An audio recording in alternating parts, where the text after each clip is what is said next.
मसीह खुदावंद की सलामती आपके साथ हो। Good morning. आज 20 जून 2022 है।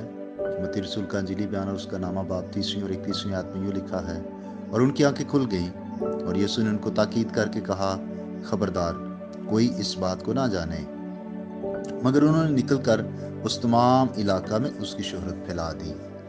आमीन। जब दो अंधों को खुदावंद यीशु मसीह ने शिफा बख्शी तो खुदावंद यीशु मसीह ने उनको ताकीद की, गोया सख्ती से कहा कि खबरदार, कोई इस बात को ना जाने, क्योंकि खुदावंद यीशु मसीह अपनी बड़ाई नहीं चाहते थे और ना ही खुदावंद यीशु मसीह शोहरत के भूखे थे।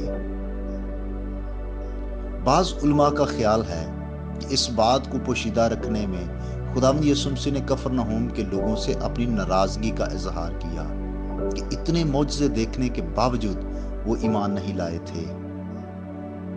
और खुदावंद यीशु मसीह ने इस मना करने में अपने तहफ़्फ़ुज़ की खातिर दूर अंदेशी से काम लिया, क्योंकि जिस कदर खुदावंद यीशु मसीह की शोहरत फैलती थी, यहूदियों के सरदारों का उसके खिलाफ हसद बढ़ता चला जाता था, क्योंकि लोग सरदारों की बजाय यीशु मसीह में ज्यादा से ज्यादा दिलचस्पी लेते थे। अजीज भाई और बहनों, हमें देखना है आज हम जो कुछ करते हैं, क्या हम चाहते हैं कि मसीह की बड़ाई हो या हम अपनी बड़ाई के लिए करते हैं। आज के मसीही शोहरत के बहुत भूखे हो गए हैं। वो चाहते हैं वो जो कुछ करें वो फौरन मशहूर हो जाए और लोगों को पता चले कि हमने ये किया है। और वो मुख्तलिफ ज़राए हैं। अगर खुदा किसी के वसीला से किसी को शिफा देता है, फौरन उसकी वीडियो रिकॉर्ड करते हैं और फेसबुक पे डालते हैं। मकसद क्या खुदा की तमजीद है या अपनी शोहरत? मैं किसी पर इल्ज़ाम नहीं लगा रहा, लेकिन ये फैसला खुदा जानता है और आप भी ये कर सकते हैं कि कौन किस गरज से क्या कर रहा है।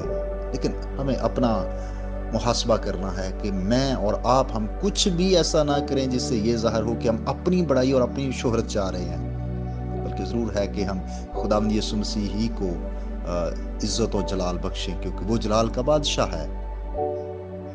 और फिर इज़्ज़त और शोहरत साए की तरह होती है, जो उसके पीछे पीछे जाते हैं, इज़्ज़त और शोहरत उनसे आगे भागती है। लेकिन जो इससे भागते हैं, शोहरत इज्जत उनके पीछे पीछे आती है। लिखा कि उन्होंने निकलकर उस तमाम इलाका में उसकी शोहरत फैला दी। अब ये एक अहम और सीखने और समझने की बात है कि यीशु मसीह ने तो उनको मना किया था, लेकिन उन्होंने फिर भी किया। याद रखिए कि जब भी हम खुदा की तमजीद की नीयत से कुछ करते हैं तो हमें ख्याल रखना चाहिए कि वो उसकी मर्जी के मुताबिक हो। हमें उसकी मर्जी के मुताबिक उसकी तमजीद और तारीफ करनी है। खुदा आपको बरकत दे। आइए हम दुआ करें। ऐ प्यारे आसमानी बाप, हम तेरे बेटे यीशु मसीह के नाम से तेरी शुक्रगुजारी करते हैं आज की इस नई सुबह के लिए। और मेरी दुआ है खुदा, जितने भाई और बहनें इस पैगाम को सुनते हैं, खुदा बरकत पाएं, हौसला अफजाई हासिल करें और हम सबको फजल अता कर कि हम तेरे कलाम की ताबेदारी कर सकें। बिलखसूस जो बीमार हैं, मैं उनके लिए सेहतयाबी की दुआ करता हूँ। जो ईमान में कमज़ोर हैं, उनके ईमान को बढ़ा, और जो मुख्तलिफ तरह के मसाइल और परेशानियों का शिकार हैं, खुदा उनकी परेशानियों को दूर कर। तेरा आसमान खुले और आज का दिन हम तेरी फरमा बरदारी में बसर कर सकें, यीशु मसीह के नाम से, आमीन। मेरा नाम पास्टर बिशारत है और ये पैगाम आपको इवेंजेलिकल चर्च अट्टा की तरफ से भेजा गया। अब तक हमारा चैनल सब्सक्राइब नहीं किया तो अभी सब्सक्राइब करें और बेल आइकॉन को क्लिक करके हमारी लेटेस्ट वीडियोस के बारे में अपडेट जानें।